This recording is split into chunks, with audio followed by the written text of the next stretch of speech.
So, good afternoon everyone. Also, before we start, can you pick up some pieces of paper under your chair? Please align your chair accordingly.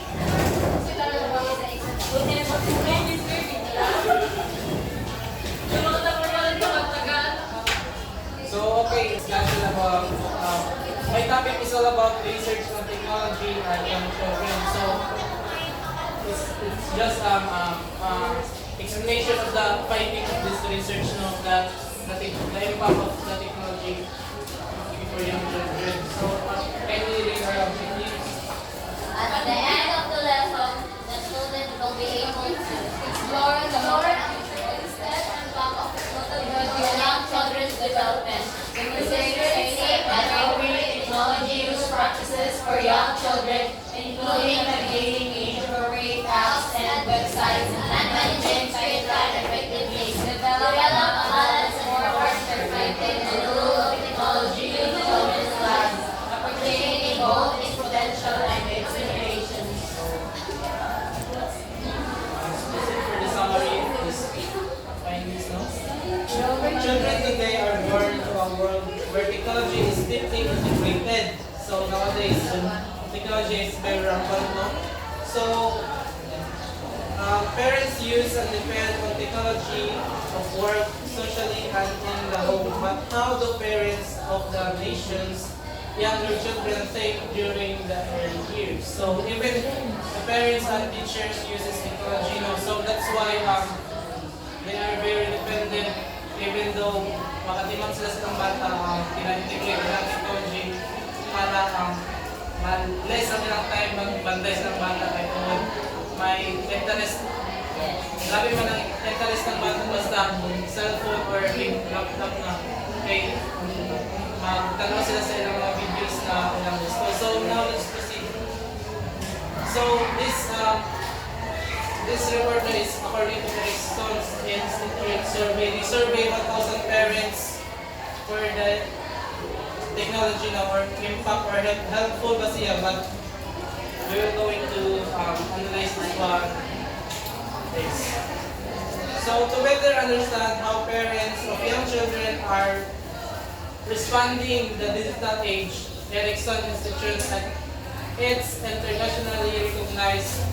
So, as I mentioned earlier, they gathered data to 1,000 parents nationwide. So, hindi lang siya only in the United States or other countries. So,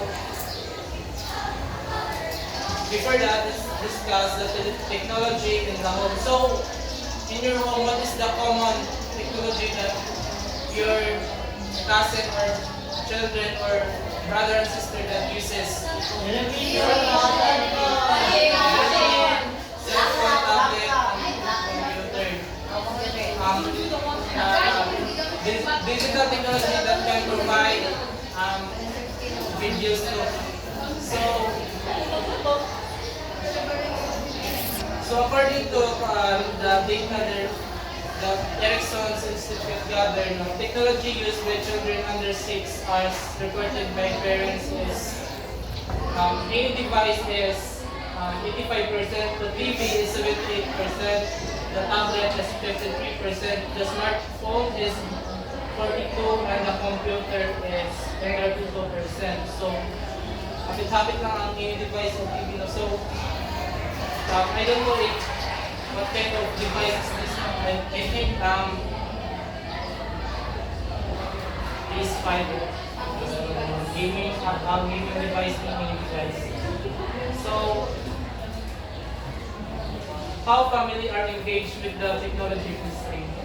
When parents use and experience technology with their young children, it can promote learning, build important relationships, and help model healthy habits and positive ways to interact with others, play, and learn.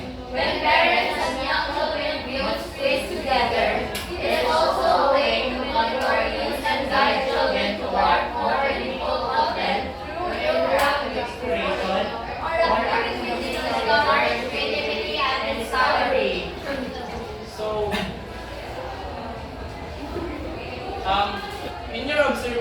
how do you engage with your family using technology in your home. So, for example, sa watching TV, ginagay ba naman ng inyong parents para magtanaw mo ng television way back in your childhood days?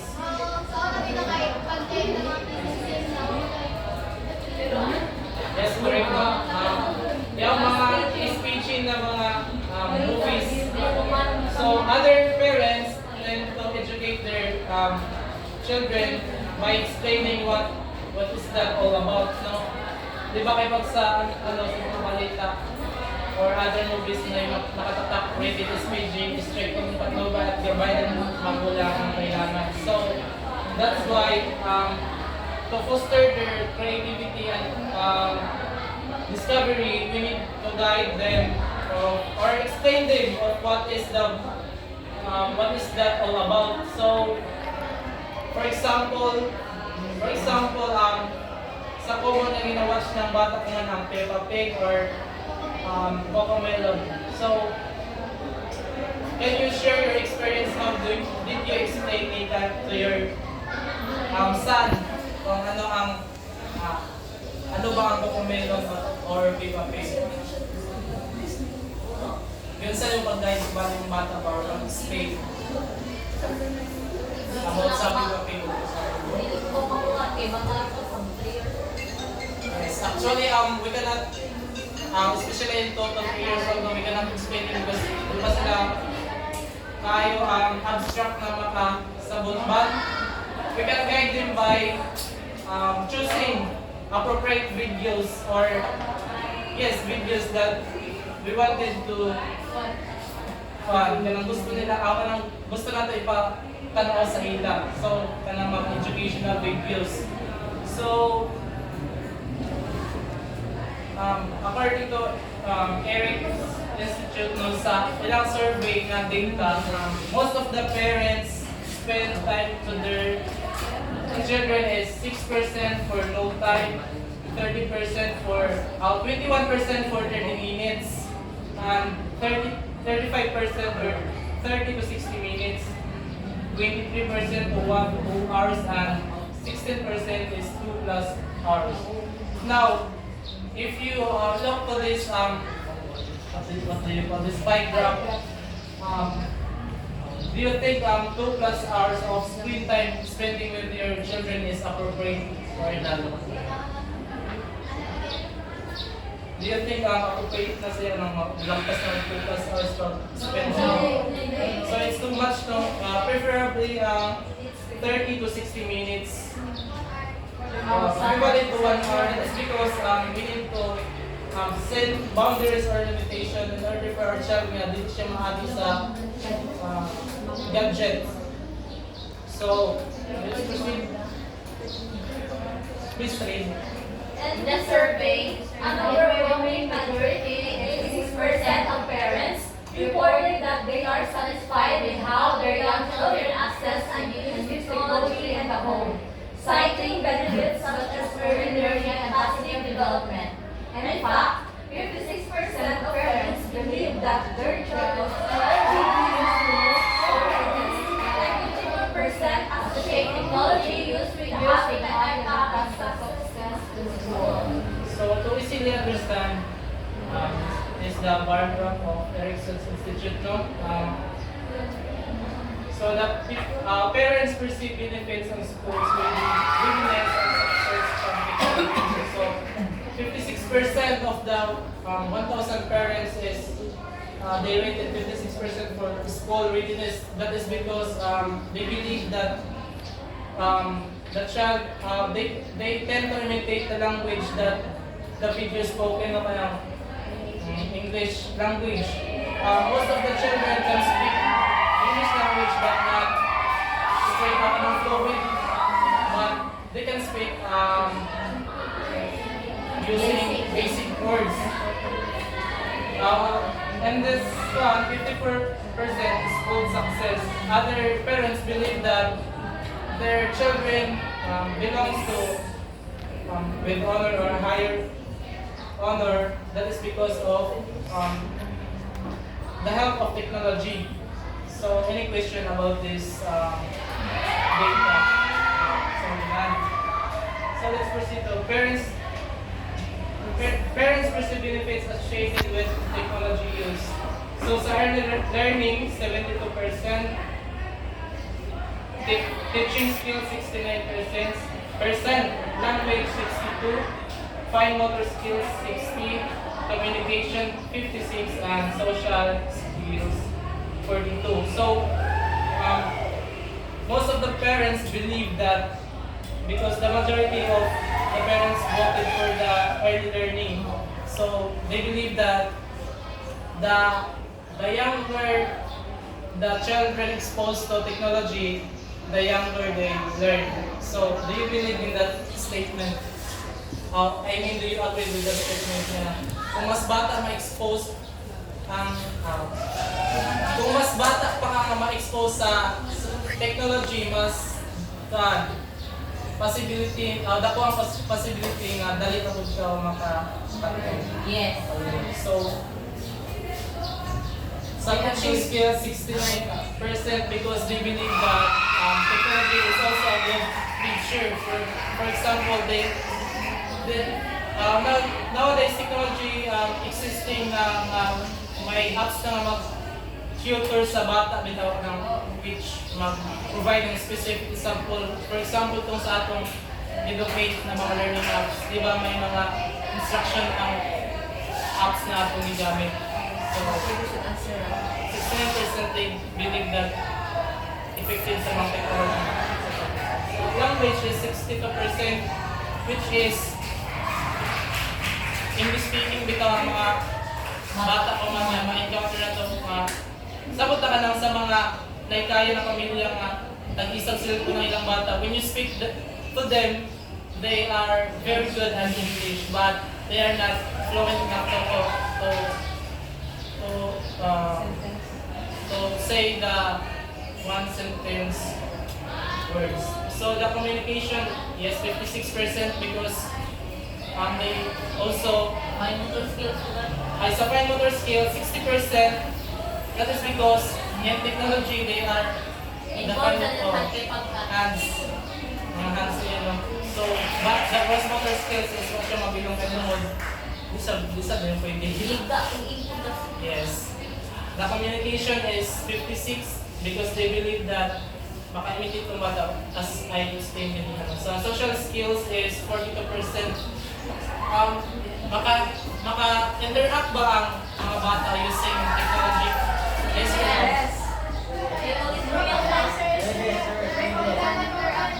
Yes. Yes, yan ma'am.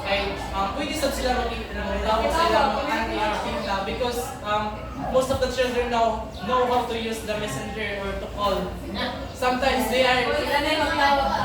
Yes, correct. Sometimes I have my cousin and she is 5 years old but she don't know how to type in the messenger. Instead, she uses the voice message to send into RGC sa family sa side sa mama. So, ang iyang answer yan sa English nga na ito na Bisaya. So, you will go into how you will be amazed how the technology help them to develop their communication or language skills or social skills. So, let's proceed. So, however, there are also concerns the parents address into this survey. So, concerns reported by parents about technology use for children under 6. So, too much screen time. So, as Ms. Colidar said that some of the children uses social media too much. That is because the absence of the guidance of the parents or teachers. So, there are other parents that if their child kanang maghilak, ang ilang solution is tagaan ng cellphone para mag-video. So, as I observe sa akong kalito kasi sa iyang parents, ang hilakid siya is cellphone din ang ihatag. Kaya pag hatagan, ma-control or mag-wire. So, next is inappropriate content. So, kung walay guidance sa parents, may possibility ang bata makita ng mga SPG or mga naked videos sa YouTube or sa Facebook. Yes, Miss Miller.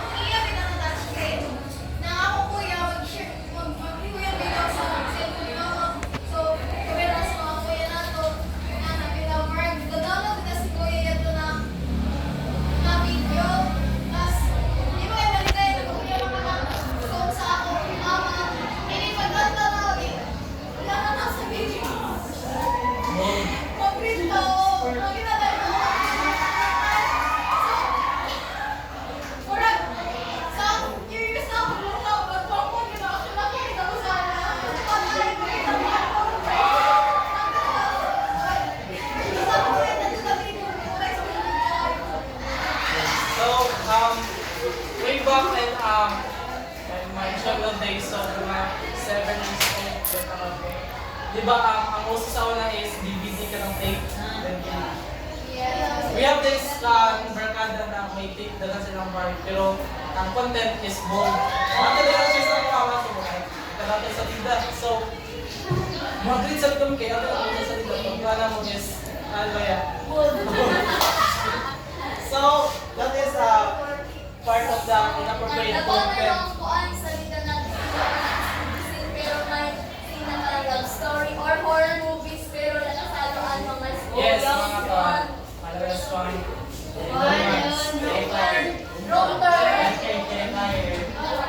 So, even the parents guide them na if ang children is gusto mo yung may kwan yun nila paraan sa mga children para makawatch na mga inappropriate content. So, next is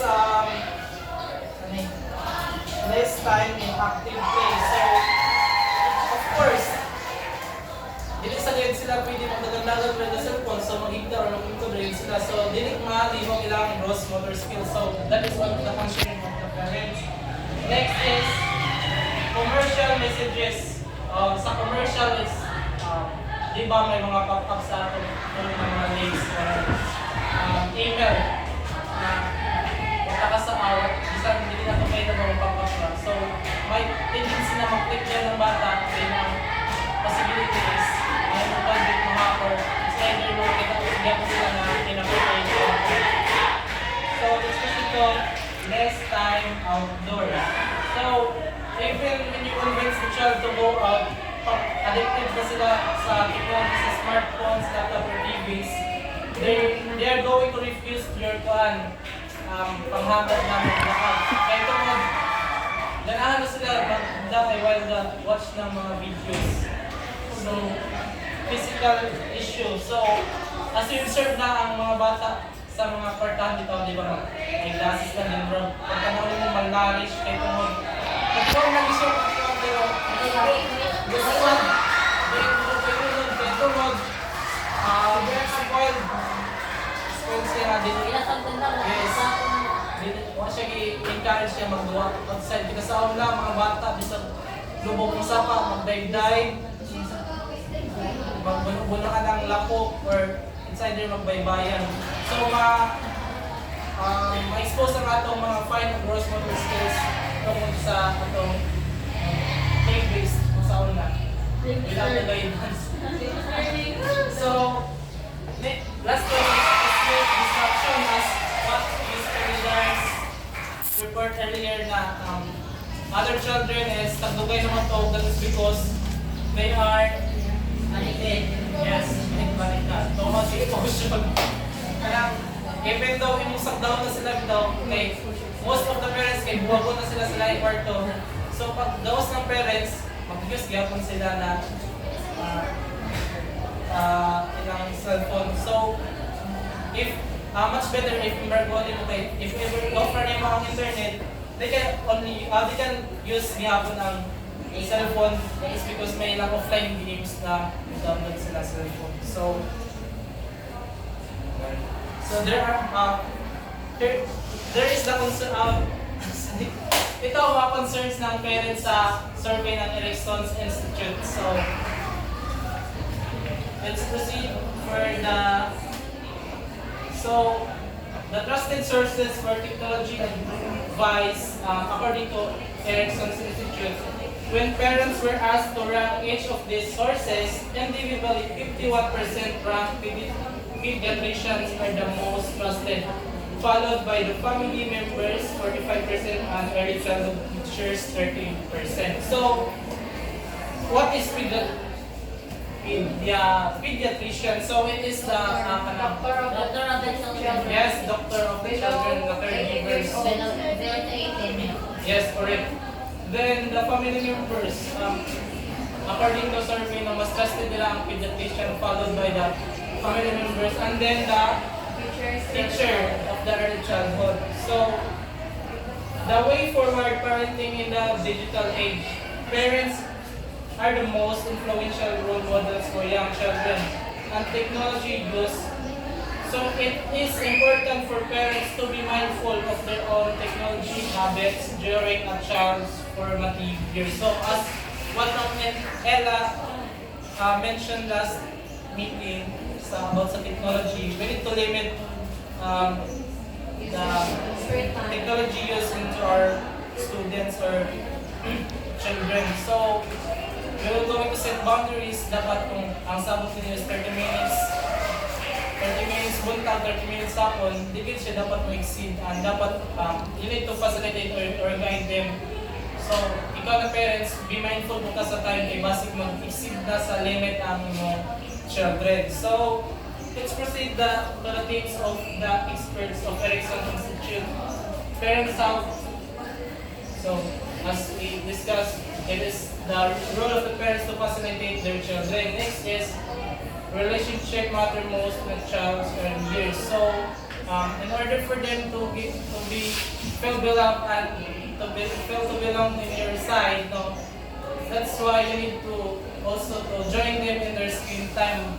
So you can give them follow-up information about the videos they watch, or ask a question for them to be able to familiarize or they can interact with you. So, ibali bond siya, strong bond parents and children. So, next is rethink screen time and manage its use. So, as I mentioned earlier, we need to set boundaries, limitation for its use. So, next is healthy technology use is about balance.